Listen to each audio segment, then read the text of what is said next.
Oduu gaddaa Saudi Arabiyaa irraa nu gahe obboleettiin teenya tan suura irratti argitan tun lubbuun isii mana Arabaa keessatti darbitee jirti. Akkamitti akka darbite, maaliif akka duute, maaliif akka ajjeesanillee bal'inaan ni dhageessu. Dabalataan naannoo Affaar keessatti rabbiin dachii dhoosee voolkaanoo waan jedhamu san ibidda gara samiitti ol bobeessaa jira. Kirkira lafaa dabalatee jechuudha. Isallee bal'inaan viidiyoo kana keessaa ni argattu. Dabalataan balaan xiyyaaraa Kaalifoorniyaatti mudatee lubbuun namoota lama darbu kanallee isiniif qabadee dhufeetiin jira. Bal'inaan viidiyoo keessa ni argattu jechuudha. Ijoo keenya kan itti aanuun Itoophiyaa fi Somaaliyaan tasgabbii naannichaa mirkaneessuuf waloon akka mari'achaa jiran jechuudha. Kunilleen ibsamee jira. Kanallee bal'inaan viidiyoo keessa ni argattu jechuudha. Akkam jirtu daawwattoota keenya kabajamoo baga irra deebiin gara chaanaala keenyaa dhuftan namoonni haaraa taatan sabiskiraayib godhuun miseensa maatii keenyaa ta'a. Akkasumallee viidiyoo laayikii godhaa yaada keessan komentii jalatti nuuf barreessuu hin dagatina. Aga dhagaha Saa'udii irraa gara Itoophiyaa namoonni birrii ergatuu barbaadan gatii madaalawaa ta'ee fi haala saffisa olaanaa qabuun maatii keessan biraan kan isiniif dhaqqabsiisuu danda'u amaanaa onlaayin dubbisa. Teessoon teenya magaalaa Riyaad baankarraa duubaan gamoo lammaffaa irratti argamna. Lakkoofsa bilbilaa kanaan nu qunnama. Duwwaa 5 62 61 Duwwaa 7 32 haloo jechuu ni dandeessu. Lakkoofsa dabalataa kan WhatsApp Duwwaa 5 8 WhatsApp irratti haloo jechuu ni dandeessu. Amaanaa onlaayin.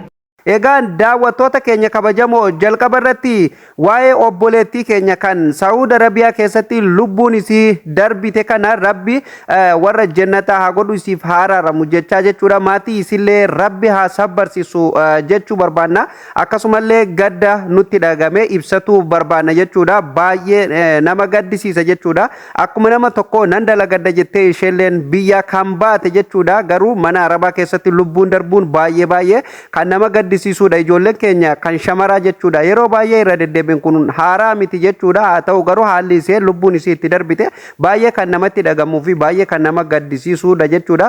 Hundumaafuu rabbi warra jannataa godhu lubbuun isii hin deebitu jechuudha. Akkasumallee maatii isii rabbi haa sabbarsiisu jenna. Ijoollee keenya kan hafaniif dhaamsi qabu yoo jiraate jechuudha. Ijoolleen obbolaan keenya kan mana Arabaa keessa daladan piliis hamma isiniif dandahame Araba walilleen hanga isiniif dandahame wal hin muggutinaa yookaan walaba hin mokkorina yoo isiniif ta'uu baate gara biirootti bilbiladhaati.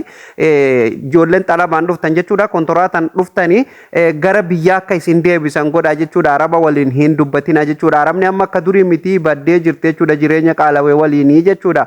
Dabalataan ammallee daawwattoota keenya iddoo fakkeenyaaf mana kontoraatallee yoo jirtan jechuudha. Iddoo jirtan san lokeeshina naannoo jirtanii jechuudha. Adireesii keessan hiriyyaa keessan irratti erga. Lakkoofsa maatii bira daladdanillee hiriyyaa keessan irratti erga. Nama amantan irratti eega ergitanii kaatanii immoo haqa of bira. Namni sun immoo akka nama san bira leesin jala hin banne lokeeshinii yookaan adireesiin keessan akka hin banne namni suni nama bira irratti dabarsuu qaba jechuudha. Namni sun nama bira yookaan bilbiluma ofii yoo lama qabaate bilbila tokko irratti dabarsuu qaba jechuudha. Sababnis yeroo namni sun yeroo isin of bira balleessitan nama san bira illee ni bada waan ta'eef jechuudha. Kanaafuu maaliif kana fayyadamaa isiniin jedhe namni tokko yoo lubbuun Arabnillee rakkoo takka irraan ga'u taate akkasumallee mana Arabaa keessatti yoo rakkoon takka irra dhaqqabdu taate namni sun yoo as keessa namni jiraate namallee yoo qabaatu baateyyuu gara ambaasiilleetiin jechuudha hamma dandahame tokko dhiibbaa godhuun ni dandama Araba sanirratti jechuudha. Biyya Arabaa kana keessatti seerri jabaadha waan ta'eef jechuudha. Yoommoo adireesii keessan namni isin hin beekne hiriyyaan keessan isin hin beekne lakkoofsa maatii bira hojjettanuu namni isin hin beekne jechuudha.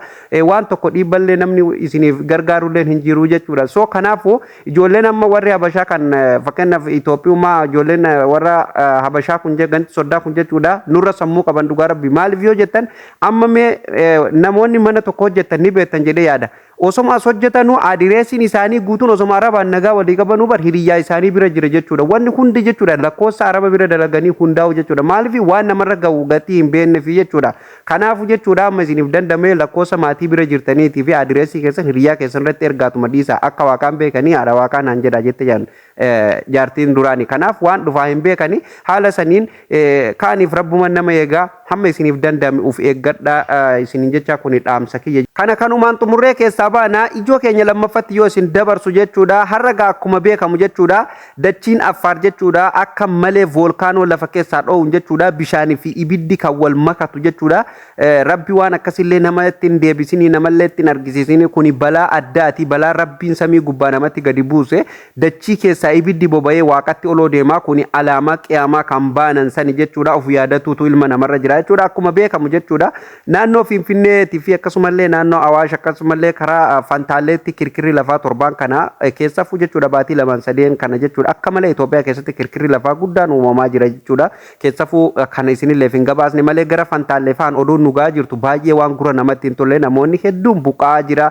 akkasumallee guyyaa guyyaa manni namaa jigaa jira barattoonni mana barumsaa gadhiisanii baqataa jiran kan makiinaa konkolaataa qabu kan birrii qabu konkolaataan baafataa kan birrii hin qabne miilumaan baqachaa jira isa kana immoo bal'inaan kan isiniif dhiyeessu ta'a jechuudha daawwattoota keenya kabajamoo har'a gaa akkuma beekamu jechuudha musiibaa rabbi irraa dhufte malee kun waan biraatii miti volkaanoon jechuudha haala ajaa'iba ta'een haala adda ta'een jechuudha haala isin amma iskiriin irratti argitan kanaan jechuudha lafa keessaa dho'uudhaan Affaariitti jechuudha ibiddi gara waaqaa yeroo boba'u viidiyoon ragaan viidiyoon deeggaramee bahaa jira sooshaal miidiyaa kana hundaa'u goolee jira jechuudha hagoogee jira jechuudha maaliif waan takka taatee takka Itoophiyaa keessatti yeroo hedduu hin argaminidha jechuudha hin baraminidha jechuudha akkuma beekamu volkaanoo lafa keessaa akkuma dho'utti ta'e garuu biyyoota Afrikaa keessatti hangas maraa miti jechuudha irra guddinaan gara Awurooppaa fi Eeshiyaa akkas biyyoota fakkeenyaaf biyyootuma Afrikaa irraa adda ta'anitti jechuudha kan yeroo hedduu kan dho'isi volkaanoo kan uumamu jechuudha daawwattoota kiyya kan egaa saayinsii irratti baratanii jirta waa'ee volkaanootti wal qabatu kana jechuudha daawwattoota kiyya kanaaf rabbii nu haa baasuu dhugaa rabbii bakka waanuma addaa dhagaa jirra waanuma addaa argaa jirra rabbi nu haa baasuu iddoo jirtanii amantii qabdanii rabbuma kadhadha waan biraa wanni godhamu hin jiru jechuudha maaliif akka amantii musliimaatti illee wanni akkanaa kun alaamaa qiyaamaa jechuun tokko kanumaa beekadha jireenyi qaala'uu akkasumallee namni safuu gatee deemu dabalataan ammallee jechuudha namni bakka waan hunda keessatti jaahilli beekaa of fakkeessee yookaan namni waan beekne beekaa of fakkeessee beekaan immoo wallaalaa ta'u kuni alaamuma qiyaamaa kan baanan sani jechuudha haala san amma hunoo keessuma jira dubartoonni qullaa deemuun amaaluma qiyaamaati ittima jira haala amma dachiin Itoophiyaa keessa jirtu kana yoo ilaallee dachiin amma baalagummaa yookaan bilginnaa dachii irratti dalagamu rabbiin irratti jibburraa kan ka'e kun kan haala kanaan jechuudha ibiddi lafa keessaa boba'uu fi akkasumallee kirkirri lafa haala kanaan uumamuun dallansuu rabbiiti jechuudha hundumaa fuugaa kun waan rabbiin quraana keessatti izaa zulzilatil ardu zilzaalahaa jee dubbate sani jechuudha gaa kirkirri lafaa akkuma jirutti tahee garuu kan yeroo ammaa kun baay'ee nama sodaachisuu fi kan nama gaddisiisuudha haala saniin Affaar keessatti illee volkaanoon akka ajaa'ibatti bobahaa oole jechuudha daawwattoota kiyya hanga ammatti immoo miidhaan namarra ga'ee jira moo hin jiru kan jedhuu fi wanti beekamu tokko illee hin jiru hanga ammaa immoo miidhaan akka namarra hin gahini miidiyaaleen adda addaa dubbataa jiran jechuudha isallee mee gaa jala buune waan ta'u hundumaayyuu ilaalleeti kan dhaggeeffannee walumaan dhaggeeffannee jechuudha waan ta'u hundaayyuu ni ilaalla ijoo keenya sadaffatti yoo isin dabarsu jechuudha daawwattoota kiyyaa har'a gaa balaa xiyyaaraa Kaalifoorniyaatti mudate wal qabatee jechuudha lubbuun namoota lama akka darbite jechuudha gabaafamaa jira argaa jirra jechuudha kanaaf gaa balaa tasaa akkana kana rabbi isinirraa haa qabu dhugaa rabbii kuni balaa tasaa jedhama jechuudha waan osoo ati itti yaadin namni duuti namurraa hin oolomtu garuu immoo du'a fayyaa qabdu yookaan du'a urgoottuuf maatii fi firri keetti si arganiif akkasumallee du'a jechuun du'a urgoottuun rabbi nama ajjeesu jechuudha dhugaa rabbi du'a shaadaa hin qabne yookaan du'a bakka waan tokko wama takka dhaamana takka hin qabne jechuudha rabbi nama hin ajjeesini du'a akkanaa kana rabbi namarraa haa qabu tun balaa tasaa jedhamti jechuudha balaa tasaati rabbi balaa tasaa akkana tana namarraa haa qabu jechuudha balaa bishaanii balaa konkolaataa balaan xiyyaaraa kuni balaa tasaati rabbi namarraa haa qabu jechuudha lubbuun namoota lama har'a Kaalifoorniyaatti jechuudha darbitee jirti jechuudha balaa xiyyaaraatiin kan mudate jechuudha hundumaafuu gaa namoota 18 irra immoo miidhaan akka qaqqabee jiru jechuudha poolisiin magaalichaa beeksisee jira jechuudha hedduu nama gaddisiisa dhugaa rabbii namni 18 ni madaa'ee garuu lubbuu isaanii rabbi baasee namoota lama immoo lubbuun isaanii battalumatti akka darbitee poolisiin magaalichaa ibsee jira jechuudha. Ijoo keenya isa dhumaatti yoo isin dabarsu jechuudha daawwattoota keenya kabajamoo Itoophiyaa fi Somaaliyaan tasgabbii naannichaa mirkaneessuuf waloon hojjechuuf murannoo akka qabanis jechuudha ibsanii jiran jechuudha. Akkasumallee jila gara Itoophiyaa irraa Somaaliyaatti ergamen jechuudha akka mari'ataa jiran jechuudha. Ministeerri dhimma alaa Itoophiyaa beeksisee jira jechuudha. Daawwattoota kiyyaa kun egaa waan baay'ee bareeda jechuudha. Waan hedduu nama gammachiisu haala nageenya irratti tasgabbiin mariin baay'ee waan hedduu nama gammachiisu jechuudha. Hundaafuu gaa yeroo xumuramee walga'ichi eega xumuramee maalirraa akka bu'e jechuudha. Isaanuun ibsanii nulleen kan isin biraan geenyu ta'a jechuudha. Daawwattoota kiyyaa hedduu kan nama gammachiisudha. Somaaliyaa fi Itoophiyaan haala nageenya irratti waliigaluun tasgabbii uumuun jiraattota Itoophiyaa yookaan lammii Itoophiyaa kan Somaalee keessa jiranii fi akkasumallee Somaalota gara Itoophiyaatti jiranii fi waluma keessa jirra gaanu ollaa walii waan ta'eef biyya ollaa walii waan ta'eef jechuudha. Walumarraa argannaa walumaan miskiinoona jechuudha. Hundaafuu waliigalteen baay'ee gaariidha jechuudha. Kuni hedduu kan nama gammachiisuu fi jajjabeeffamuu qabu jechuudha. Wanni akkanaa kuni kanaafuu haala saniin jechuudha waliigalteerra immoo gayammoo hin geenye kan jedhu wanni ibsame hin jiru garuu immoo fedha akka qaban ibsaa jiranii akkasumallee akka nageenya irratti waliif galan jechuudha. Ministeerri dhimma alaa beeksisee jira jechuudha. Daawwattoota keenya kabajamoo oduun keenya kanarraa haaraan isiniif qabannee dhufne kana fakkaata jechuudha. Daawwattoota keenya kabajamoo